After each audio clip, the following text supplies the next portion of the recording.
Muy buenos días, mis amados hermanos. Tengan todos.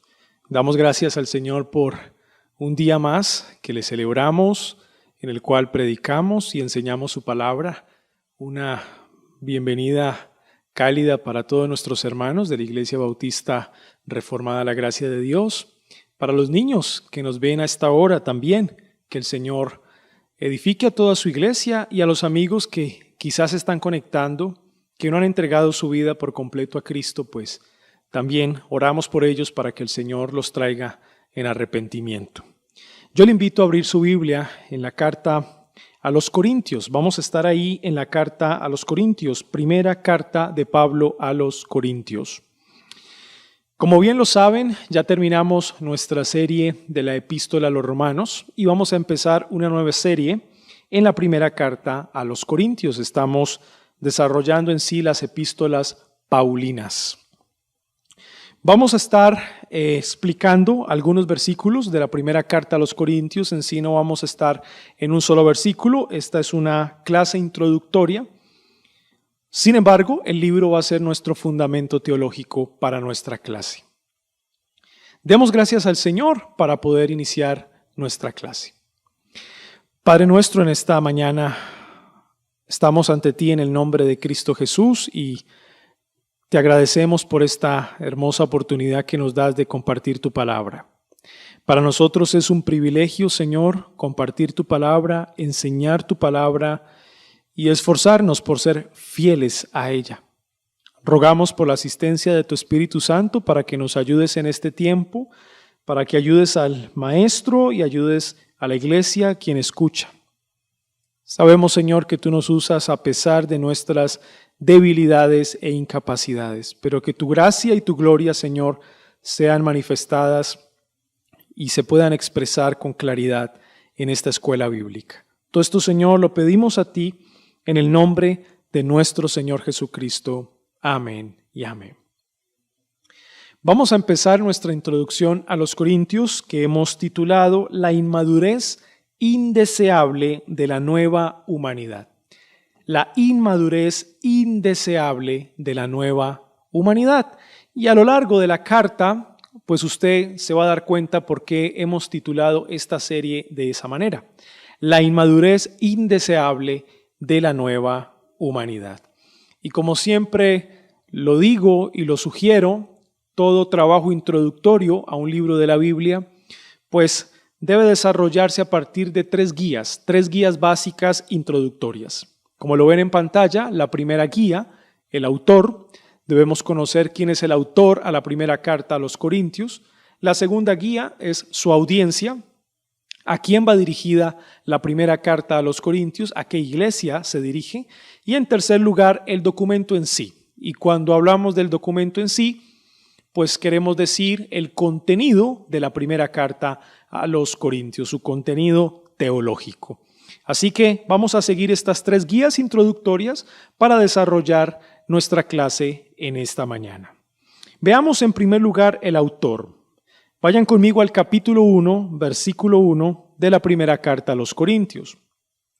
Dice así: Pablo, llamado a ser apóstol de Jesucristo por la voluntad de Dios. Versículo 2. A la iglesia de Dios que está en Corinto. Versículo 3. Gracia y paz a vosotros, de Dios nuestro Padre y del Señor Jesucristo. Nuevamente, la carta inicia con un saludo y en el saludo se presenta su autor. El autor es Pablo, el apóstol Pablo, el apóstol a los gentiles elegido por la gracia de Dios. Igual que en la epístola a los Romanos, el apóstol Pablo es el autor de la primera carta a los Corintios. Recuerden que el apóstol Pablo era un judío, descendiente de la tribu de Benjamín, tuvo su infancia en la ciudad de Tarso, al norte de Siria, en la moderna Turquía, y posteriormente, quizá en su juventud, fue a estudiar a Jerusalén, en una de las escuelas rabínicas más importantes de la época. Tuvo a uno de los mejores maestros en cuanto a la ley, llamado Gamaliel, y ahí empezó toda su formación teológica. Podemos decir que el apóstol Pablo era un erudito en el Antiguo Testamento. Conocía perfectamente la ley, los profetas y los escritos. Y este apóstol Pablo, por su celo que tenía por cuanto a la religión judía, efectivamente persigue a la iglesia de manera brutal. Incluso en el martirio de Esteban, Pablo, que se llamaba Saulo, estaba presente en ese momento. Persiguió a la iglesia, pero el Señor en su gracia le encontró en el camino cerca de Damasco, como lo explicábamos en la predicación del domingo pasado, cerrando la epístola a los romanos. Fue humillado por el Señor Jesucristo y lo que causó esa conversión cambió su vida para siempre. Aquel hombre que era perseguidor de la iglesia ahora se volvió en pregonero de justicia, predicador del Evangelio de Jesucristo y perseguido por sus propios hermanos, los judíos.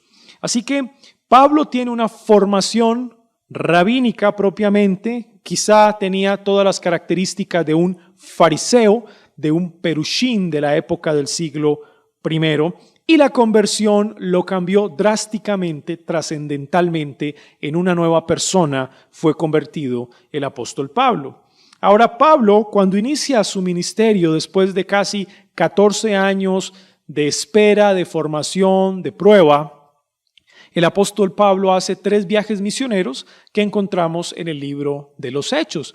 Probablemente el primer viaje misionero lo realizó cerca del año 47, 48 después de Cristo.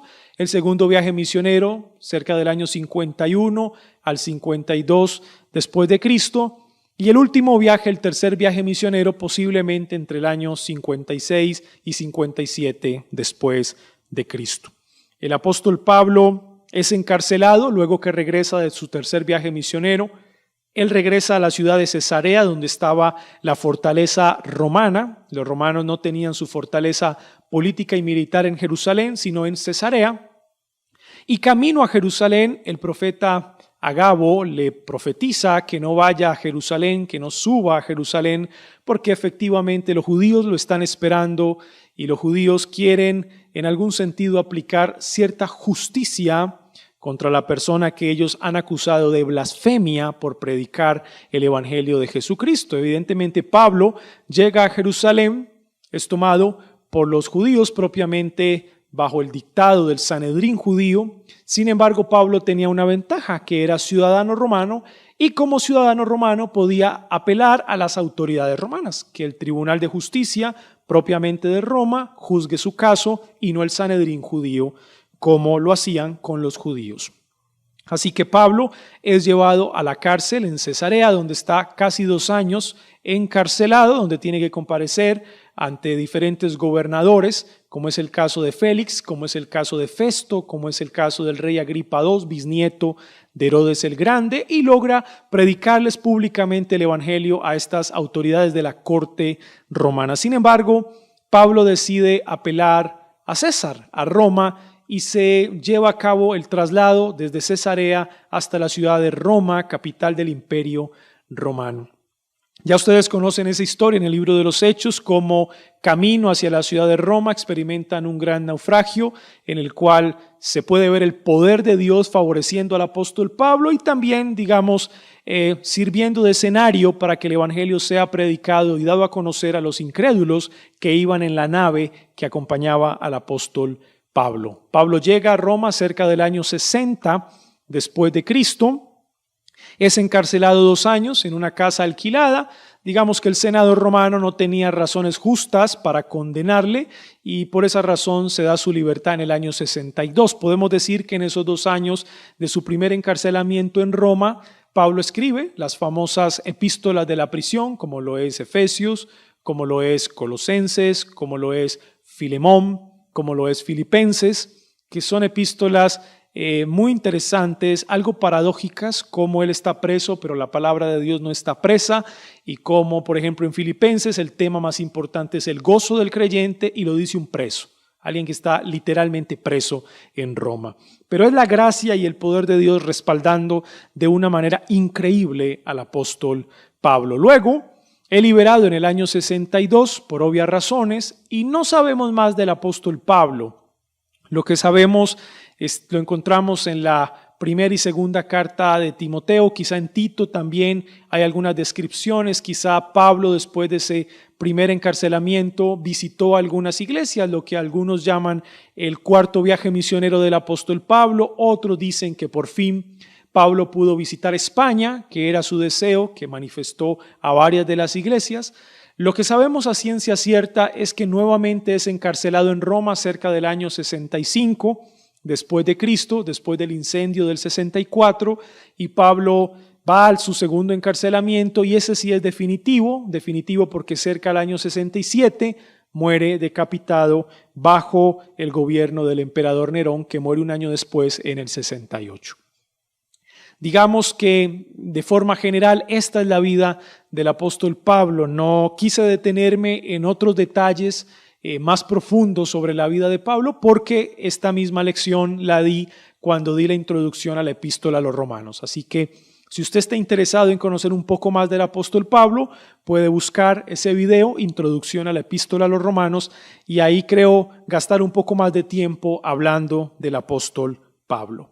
Entonces, él es el autor de la primera carta a los Corintios. Puedo decir que el testimonio interno de la carta como el testimonio externo se unen en la misma declaración, en la misma verdad.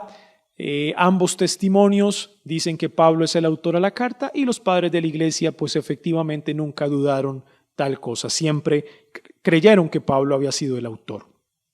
Ahora, posiblemente él no escribió toda la carta, posiblemente escribió parte de la carta y utilizó a un amanuense o secretario, que eran las personas encargadas de escribir la carta, muy posiblemente, porque en la parte final de la primera carta a los Corintios, si usted me acompaña, capítulo 16, versículo 21, dice: yo, Pablo, os escribo esta salutación de mi propia mano, lo cual quiere decir que efectivamente el estilo y la composición literaria de esta primera carta a los Corintios era del apóstol Pablo. Muy posiblemente no la escribió toda, pero sí tiene que ver en parte de la escritura de la primera carta a los Corintios. Así que estamos ante una carta más del apóstol Pablo. Miremos en segundo lugar la segunda guía introductoria, la audiencia. La audiencia. Y aquí en la audiencia vamos a ver dos temas importantes. Primero, la ciudad de Corinto, y segundo, la iglesia de Corinto. Y aquí hay datos importantes porque necesitamos conocer el contexto histórico-cultural en el cual el apóstol Pablo escribe esta carta, dirige esta carta a esta iglesia local. Número 1, la ciudad de Corinto. Bueno, posiblemente el nombre Corinto alude a uno de los hijos de Zeus en la mitología griega. Corinto también puede significar color rojizo. Quizá tiene que ver con algunas características estéticas de la ciudad. Lo cierto es que fue una ciudad opulenta, conocida de esta manera por sus habitantes, por las otras ciudades cercanas a la cuenca del Mediterráneo, porque muchas familias importantes, grandes comerciantes, mercaderes, gente muy rica, se estableció en la ciudad de Corinto y por eso le llamaban ciudad opulenta. Pero también porque en el año 44 antes de Jesucristo, cuando estaba en el poder de Roma Julio César, que para el historiador Suetonio fue el primer emperador después de que se establece la monarquía en Roma, o un sistema monárquico en Roma, Julio César reconstruyó la ciudad y la convirtió en una ciudad bellísima estéticamente. Sus estructuras, sus templos eran realmente muy bellos de envidiar para otras ciudades del Imperio Romano. Por eso era una ciudad opulenta y la gente que vivía allá generalmente habían familias muy adineradas, muy ricas. Para el tiempo en el que el apóstol Pablo visita la ciudad de Corinto, en el segundo viaje misionero, estaba de gobernador el procónsul Lucio Julio Galión, y encontramos testimonio de este hombre en el capítulo 18 del libro de los Hechos, que más adelante vamos a ir a él y vamos a estar estudiando un poco lo que pasa en Hechos capítulo 18. La ciudad de Corinto está ubicada en un istmo. Un istmo simplemente es un territorio que conecta a dos regiones, posiblemente conecta a la región del Peloponeso con la Europa continental o a la región de Acaya y a la región de Macedonia. Es por esa razón, en el capítulo 16, si me acompaña nuevamente al capítulo 16 de Primera a los Corintios, en el versículo 15, mire lo que dice el apóstol Pablo, 16:15, hermanos, ya sabéis que la familia de Estéfanes es las primicias de Acaya. Bueno, realmente Pablo está haciendo referencia a la región geográfica que se conocía como Acaya y la ciudad capital de esa región era la ciudad de Corinto. Hacia el norte de Acaya, el istmo conectaba a toda la región de Macedonia y la ciudad más importante era Atenas. Así que en la ciudad de Corinto encontramos politeísmo, creencia en muchos dioses. Esa era la cultura típica griega, una cultura que permanece bajo el poder romano, es decir, la cultura es perenne dentro del Imperio Romano y eso lo podemos ver incluso pues, en el contexto histórico-cultural del siglo I. Tenía varios templos, un templo a la diosa griega Afrodita, que su paralelo en romano sería la diosa Venus, y al cual asistían más de 1000 rameras sagradas, y la idea era que cada vez que un hombre se llegaba a estas rameras había cierto ritual supersticioso donde la diosa Afrodita pues recibía, digamos así, esa ofrenda y bendecía la ciudad. Esa era la idea típica que tenían los habitantes de Corinto, bueno, en general los habitantes de cualquier ciudad del Imperio Romano. También habían templos egipcios, o sea que no solamente era una ciudad politeísta, creían en muchos dioses, sino que también era una ciudad sincretista. Y el concepto sincretismo lo que significa es creencia indiscriminada, es decir, no se cree en una sola cosa, sino en varias cosas al mismo tiempo. Creencias indiscriminadas. No se cree en una sola cosa, sino en varias cosas al mismo tiempo. Se pueden tener varias religiones al mismo tiempo, varios templos de diferentes dioses, de diferentes religiones. Templos egipcios dedicados a Isis, dedicados a Serapis, habían en la ciudad de Corinto.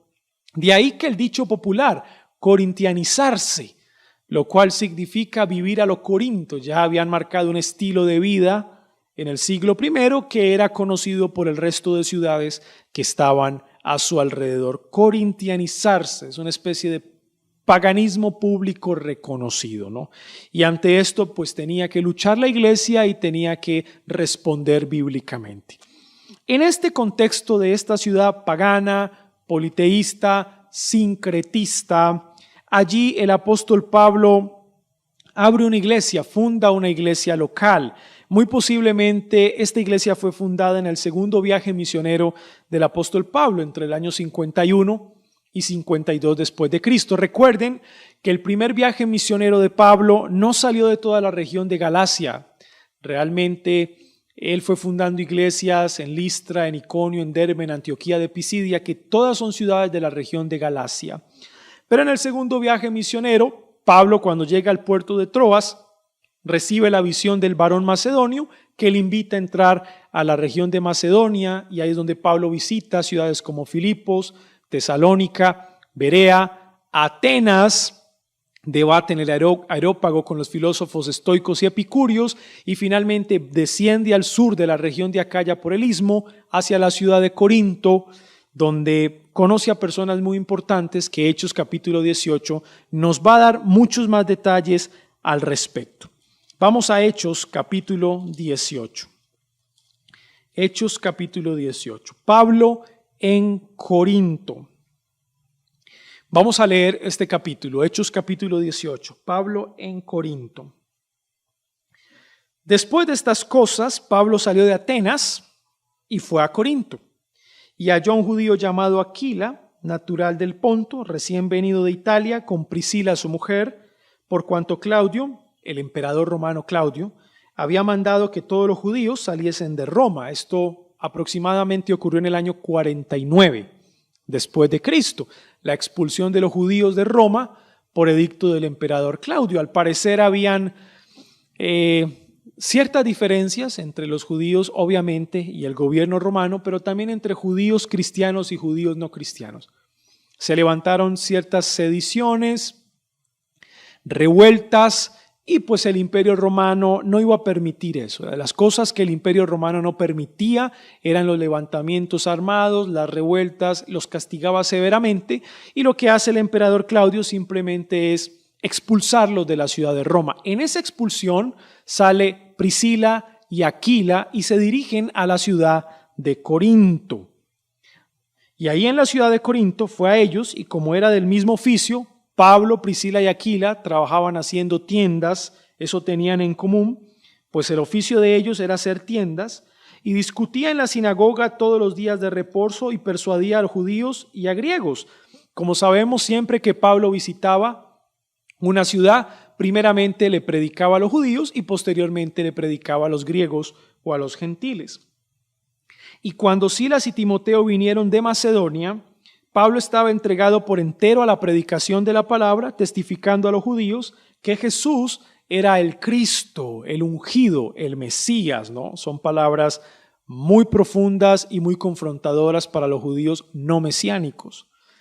Pero oponiéndose y blasfemando estos, les dijo: sacudiéndose los vestidos, vuestra sangre sea sobre vuestra propia cabeza, yo limpio, desde ahora me iré a los gentiles. Esta es una frase típica de los profetas del Antiguo Testamento. Recuerden cuando el Señor le habla a Ezequiel en el capítulo de la Atalaya y le dice que debe predicar el Evangelio, predicar la palabra de Dios, y si lo escuchan y se arrepienten, digamos que es limpio, su alma es limpia, no debe nada absolutamente ni a Dios ni a la sociedad judía, pero si él predica y no se arrepienten, la sangre cae sobre la cabeza de ellos, es decir, el profeta no tiene nada que ver. El problema era cuando el profeta no predicaba lo que Dios le mandaba a predicar, la sangre de esas personas caía sobre el profeta, era una especie de culpa por la negligencia a no predicar, a no hablar la palabra que Dios les había mandado hablar.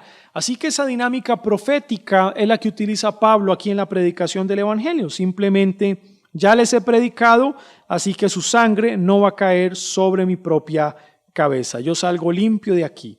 Y saliendo de allí, se fue a la casa de uno llamado Justo, temeroso de Dios, la cual estaba junto a la sinagoga. Muy posiblemente, en la casa de este llamado Justo había una iglesia en Corinto. Se empezaron a reunir un grupo de personas que creyeron en el Evangelio y ahí había una iglesia en la casa de Justo.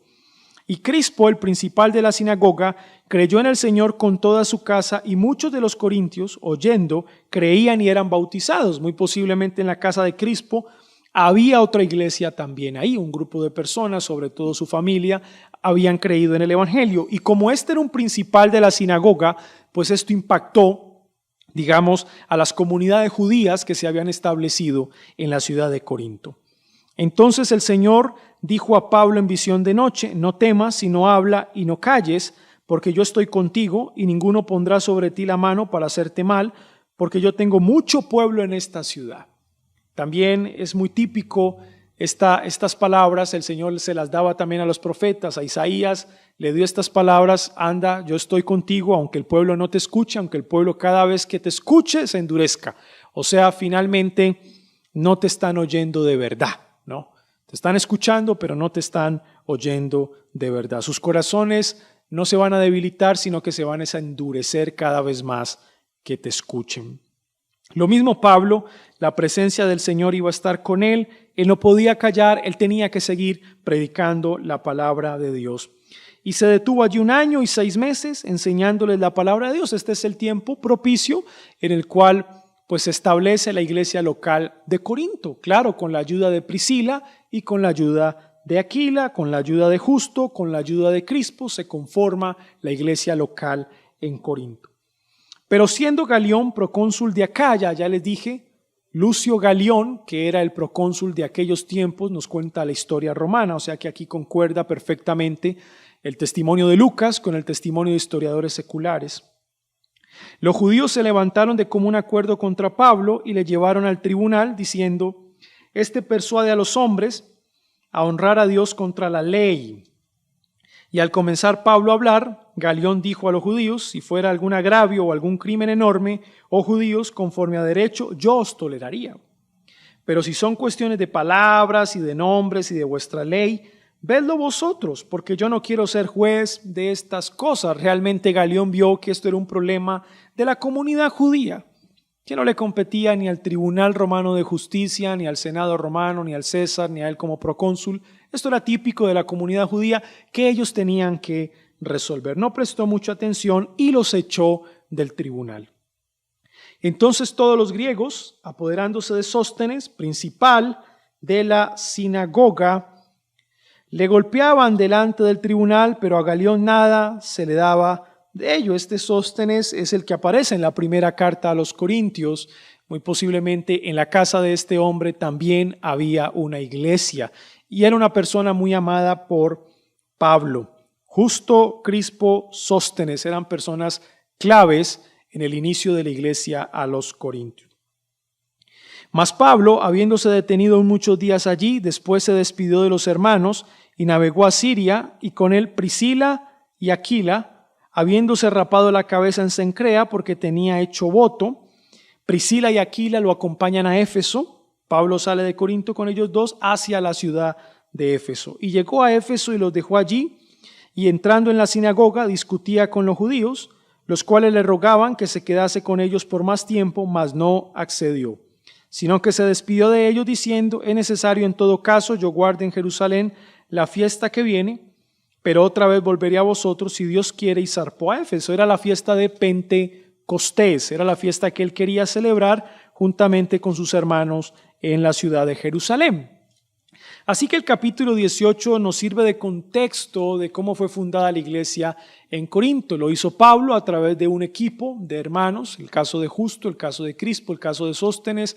Priscila y Aquila acompañaron durante este año y 6 meses esta labor de principiar, iniciar, fundar la iglesia a los Corintios, pero finalmente Pablo se despide de ellos juntamente con Priscila y Aquila, que quedan en Éfeso. Priscila y Aquila quedan en Éfeso y Pablo regresa a Jerusalén a celebrar la fiesta de Pentecostés. Así que ese es el contexto en el cual se establece la iglesia a los Corintios. Ahora, cuando Pablo llega a Éfeso, es muy probablemente que en Éfeso haya escrito la primera carta a los Corintios.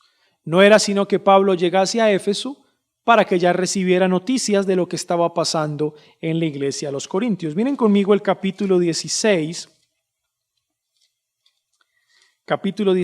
versículo 8 y 9. Dice Pablo: pero estaré en Éfeso hasta Pentecostés. Esa era la fiesta que mencionan en Hechos capítulo 18, porque se me ha abierto puerta grande y eficaz y muchos son los adversarios. O sea que cuando Pablo escribe esta carta a los Corintios, Pablo estaba en la ciudad de Éfeso. O sea que no bastó sino ir de Corinto a Éfeso, y cuando llega a Éfeso, Pablo escribe la primera carta a los Corintios. Ya él les había enviado una primera carta. Miren conmigo el capítulo 5. Primera de Corintios capítulo 5, versículo 9. Os he escrito por carta que no os juntéis con los fornicarios. O sea, ya Pablo les había escrito una carta que muy posiblemente quizá no llegó a la iglesia a los Corintios. Es una carta que no quedó en el canon del Nuevo Testamento. Pero ahora Pablo les envía otra carta que es primera a los Corintios, la cual sí llegó, se dio a conocer a toda la iglesia, y es la carta que estamos introduciendo y la cual vamos a seguir predicando durante estos meses, si el Señor así lo permite. Ahora, esta primera carta de Corintios responde a una carta que Pablo recibió de la iglesia de Corinto. Miren el capítulo 7, versículo 1. Estando Pablo en Éfeso, recibe una carta de la iglesia de Corinto. Primera de Corintios 7:1. En cuanto a las cosas de que me escribisteis. O sea que Pablo, a partir del capítulo 7 de esta carta, responde algunas preguntas que le hicieron llegar a él a través de una carta los hermanos de la iglesia de Corinto. Muy posiblemente las personas que le llevaron esa carta son las que él menciona en el capítulo 16, versículo 17. Me regocijo con la venida de Estéfanas, de Fortunato y de Acaico. Es decir, estos hermanos posiblemente llevaron esta primera carta con muchos interrogantes y preguntas, muchas problemáticas, a Pablo en Éfeso. Pablo leyó esta carta y para responder a sus interrogantes escribe la primera carta a los Corintios. Esa es la idea. Esa primera carta es confirmada por la familia de los de Cloé. Miren ustedes el capítulo 1 de Corintios, de primera a los Corintios, versículo 11, capítulo 1, 11. Porque he sido informado acerca de vosotros, hermanos míos, por los de Cloé, la familia, que hay entre vosotros contiendas. O sea que Pablo recibe una primera carta por estos hermanos del capítulo 16, donde trae preguntas y se describen ciertas problemáticas de la iglesia de Corinto, pero luego la familia de Cloé posiblemente estaba en Éfeso y le termina de confirmar a Pablo que las cosas que estaban en esa carta eran ciertísimas y que por lo tanto la iglesia de Corinto necesitaba una respuesta por parte del apóstol. La respuesta es la primera carta a los Corintios. Esa es la respuesta. O sea que cuando leamos esta carta a los Corintios, nos vamos a dar cuenta que es la respuesta a interrogantes, preguntas y diversos problemas que estaba viviendo la iglesia de Corinto. Véalo también como la respuesta de parte de Dios para los problemas y una serie de complejidades que puede estar viviendo cualquier iglesia local en cualquier época, incluyendo la nuestra. De ahí se hace tan necesaria una carta como estas. Esa es la historia de la ciudad de Corinto, esa es la historia de la iglesia local de Corinto. Ahora pasemos a la tercera guía introductoria, el documento. El documento. Como lo ven en pantalla, es un documento típico, digamos que constituye la estructura de una epístola o de una carta del primer siglo. Hay una introducción, hay 4 partes y al final hay una conclusión. La introducción la encontramos en el capítulo 1, versículo 1 al 9, y es una salutación. En la salutación se presenta el autor a la carta.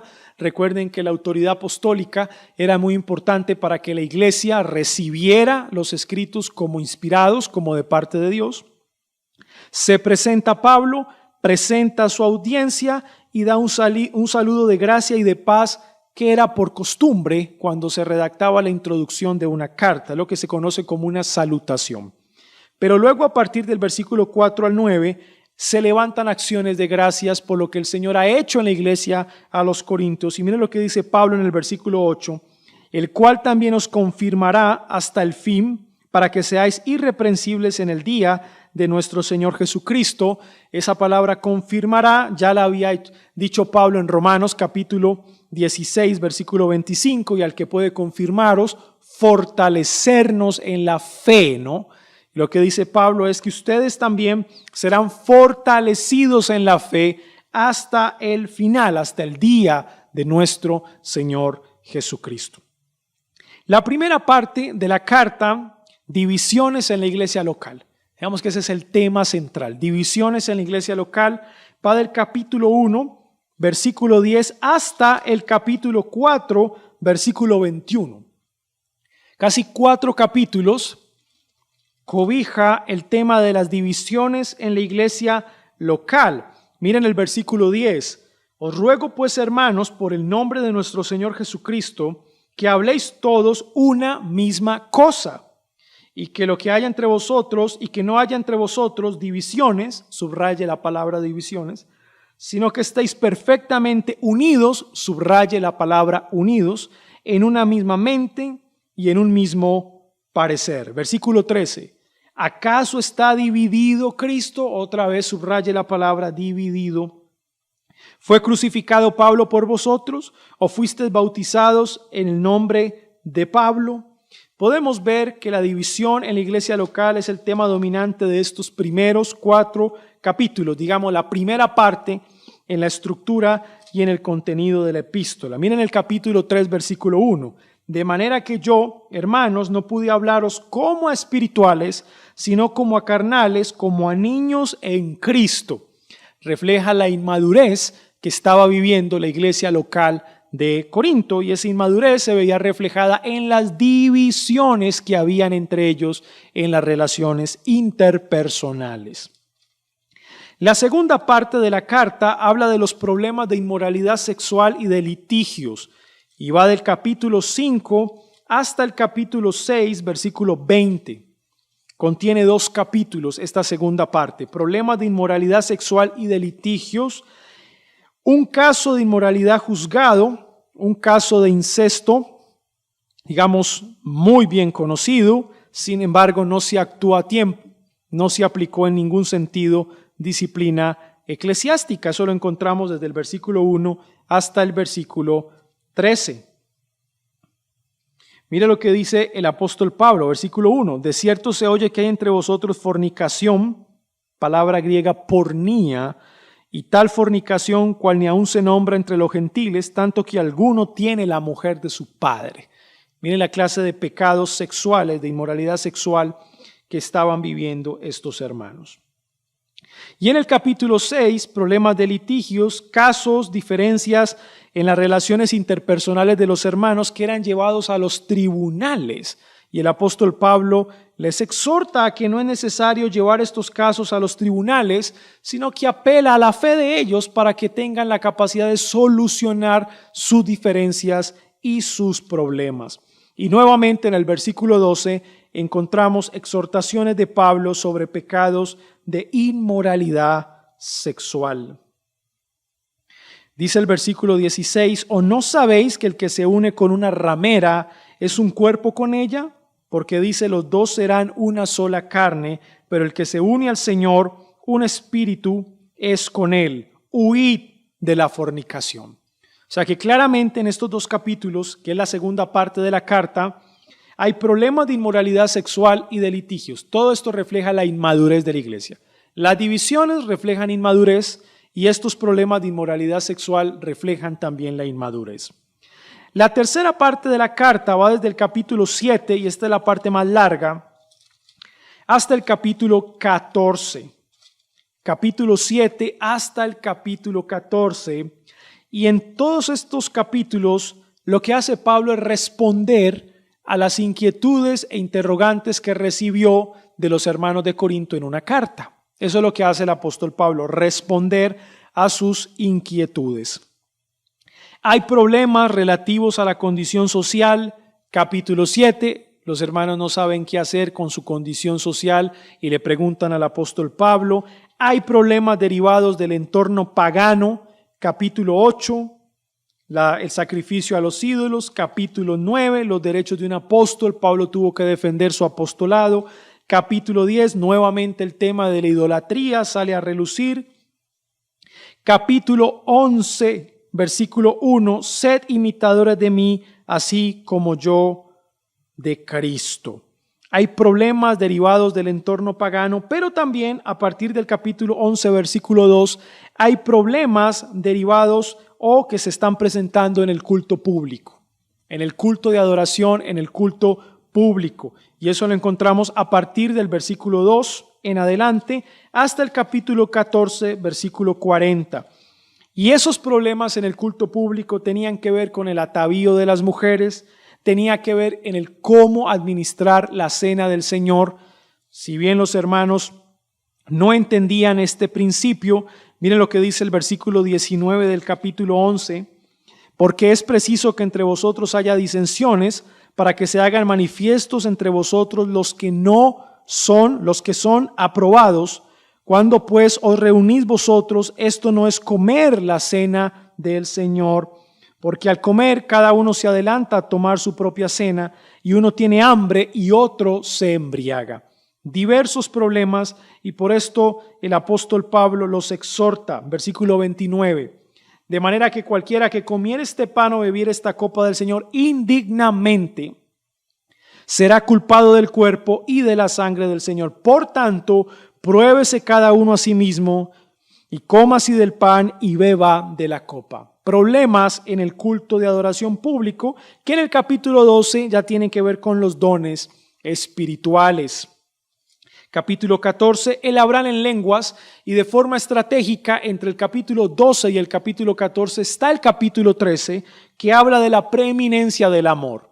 Lo más importante entre la relación como hermanos no son los dones del Espíritu Santo, no es el hablar en lenguas, es el amor.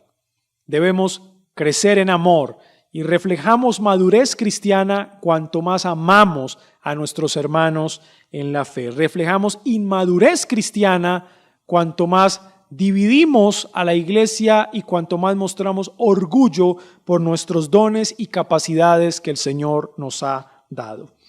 Y finalmente, la cuarta parte de esta epístola trata sobre la doctrina de la resurrección de los muertos. Esta última parte es bastante doctrinal y encierra todo el capítulo 15 de la carta, todo el capítulo 15. En este tema el apóstol Pablo explica el credo de la iglesia en cuanto a la resurrección, versículo 1 al 11. Por eso dice en el versículo 11, porque o sea yo, o sean ellos, así predicamos y así habéis creído. Respecto a la resurrección de nuestro Señor Jesucristo, Pablo testifica como 500 testigos dignos de confianza le vieron resucitado. Ese es el credo de la iglesia. Luego hay consecuencias de una enseñanza diferente a la resurrección de los muertos, versículo 12 hasta el versículo 28.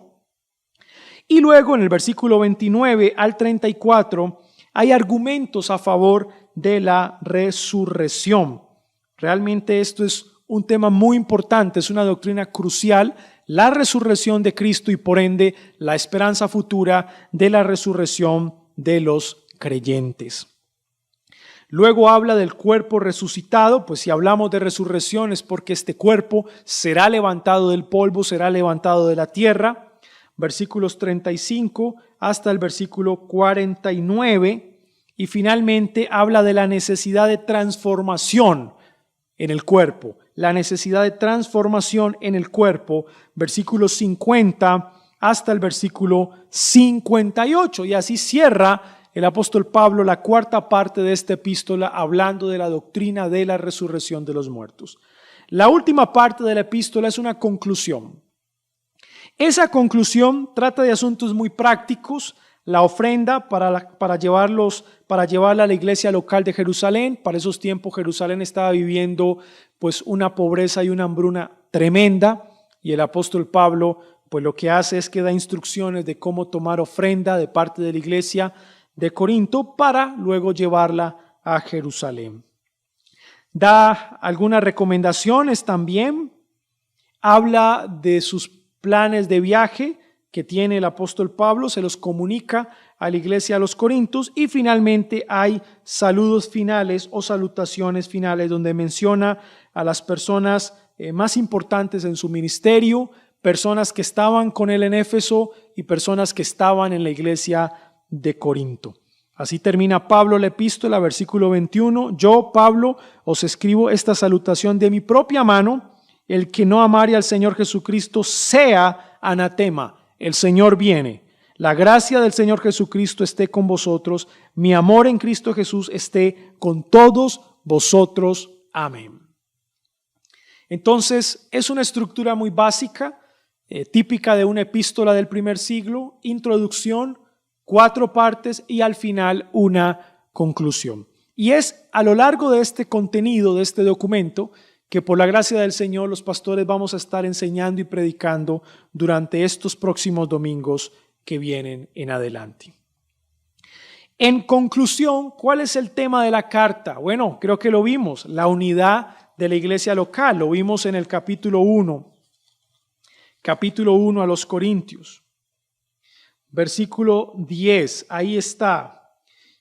Os ruego pues, hermanos, por el nombre de nuestro Señor Jesucristo, que habléis todos una misma cosa y que no haya entre vosotros divisiones, sino que estéis perfectamente unidos en una misma mente y en un mismo parecer.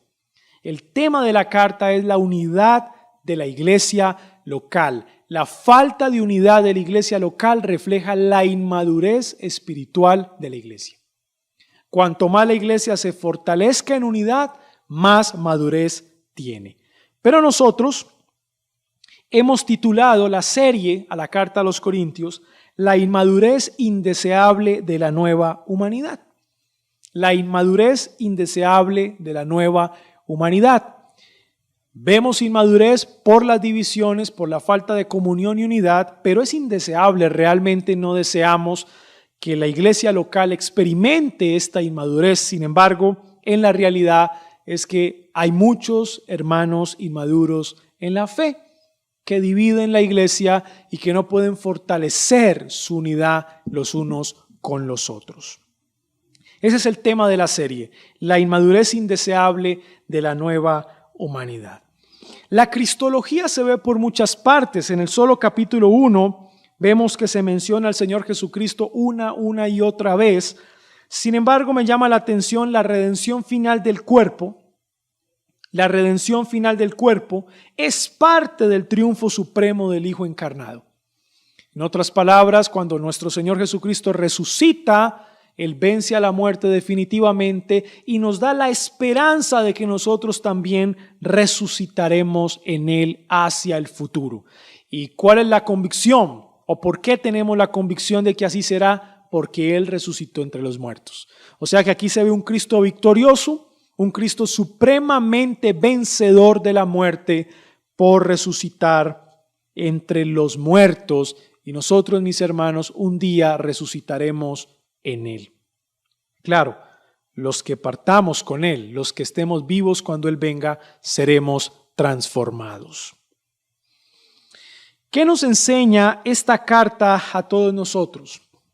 Bueno, nos enseña que a medida que maduramos en la fe, fortalecemos nuestra unidad. A medida que maduramos en la fe, fortalecemos nuestra unidad. Y entre menos maduremos en la fe, más divisiones van a haber en nuestra iglesia local. Así que, hermano, ¿usted quiere saber si usted es maduro o inmaduro en la fe? Bueno, mire cuán unido está con la iglesia local. Cuán unido está con la iglesia local. Entre más dividido esté con la iglesia local, más inmadurez estás reflejando. Entre más unido estés con tu iglesia local, más madurez estás reflejando. Recuerda que no hay iglesia perfecta. Y si hay una iglesia perfecta, el día que tú vayas a esa iglesia perfecta, esa iglesia dejaría de ser perfecta. Así que recuerda bien, a medida que maduramos en la fe, fortalecemos nuestra unidad. Como bien lo hemos aprendido, debemos trabajar por tener un corazón unificado y no un corazón dividido, mis hermanos. ¿Qué les puedo decir a los niños a partir de esta carta? Que la madurez espiritual no siempre responde a la edad, no siempre responde a la edad. Esperaríamos que las personas que más edad tienen son más maduros espiritualmente, ¿verdad? Sin embargo, nos llevamos muchas sorpresas. Encontramos niños en la fe con mucha edad, como encontramos a personas que no tienen mucha edad, más bien jóvenes, pero más maduros espiritualmente. Esto para ustedes, niños, es un estímulo, es un ánimo que les quiero dar. ¿Qué es la madurez en la fe? Es parecerse a Cristo, es pensar como Cristo, es hablar como Cristo. Y Cristo se relacionaba con niños, se relacionaba con jóvenes, se relacionaba con adultos, se relacionaba con ancianos. Por eso, niños, como parte de reflejar su madurez espiritual, ustedes tienen la capacidad de relacionarse no solamente con otros niños, sino también con jóvenes, relacionarse con adultos y relacionarse con los ancianos de nuestra iglesia local. Los ancianos de nuestra iglesia local son de gran bendición para nosotros. Y yo les digo, amados niños, amen a los ancianos de la iglesia local. Ámenlos mucho, son una gran bendición para ustedes, valórenlos mucho. Y es por esa razón que ustedes en el culto de adoración pública se sientan con sus padres a escuchar la palabra de Dios, donde está toda la iglesia, corporativamente hablando, junta de todas las edades, y mostramos unidad en la fe. La madurez espiritual no siempre responde a la edad, amados niños. Y si alguien que nos está viendo no conoce al Señor, le tengo que decir que si no estás con nosotros, estás contra nosotros, estás contra Cristo. El hecho de no venir y reconocer tus pecados y confesarlos ante la cruz y reconocerlos ante nuestro Señor Jesucristo, bueno, te hace tener un corazón dividido. Tú no puedes estar unido a la iglesia, tú estás dividido, por lo tanto estás contra la iglesia y estás contra el Señor de la iglesia, y eso traerá consecuencias para ti en el futuro, porque estar contra el Señor de la iglesia, ser enemigo de Él, y ser enemigo de Él, pues va a traer en ti castigo el día del juicio final. Así que ven a Cristo, arrepiéntete de todos tus pecados, confiesa tus pecados, apártate de ellos para que te unas a la iglesia del Señor y luego te hagas miembro de una iglesia bíblica y así puedas experimentar la unidad en la fe. Mis amados hermanos, ser miembro de una iglesia local es una gran, pero gran bendición. Y cuando usted permanece como miembro de una iglesia bíblica y no toma decisiones de irse por ella por causas que no son justificables, que no son fundamentales, usted refleja su madurez espiritual, su madurez cristiana, porque usted está luchando por la unidad de la iglesia. Mis hermanos, cuanto más maduramos espiritualmente, más fortalecemos la unidad de la iglesia local. Que el Señor nos ayude. Demos gracias. Padre nuestro, en esta mañana te damos gracias por este tiempo, por explicarnos esta hermosa carta y bendecirnos en su contenido. Te rogamos, Señor, que sea de gran bendición para toda la iglesia, para todo tu pueblo y que podamos fortalecernos en la unidad. Que cada vez más seamos más maduros espiritualmente, alcancemos madurez espiritual, fortalezcamos la unidad de la iglesia local y podamos crecer en amor los unos por los otros. Todo esto, Señor, te lo pido a ti en el nombre de nuestro Señor Jesucristo. Amén y amén.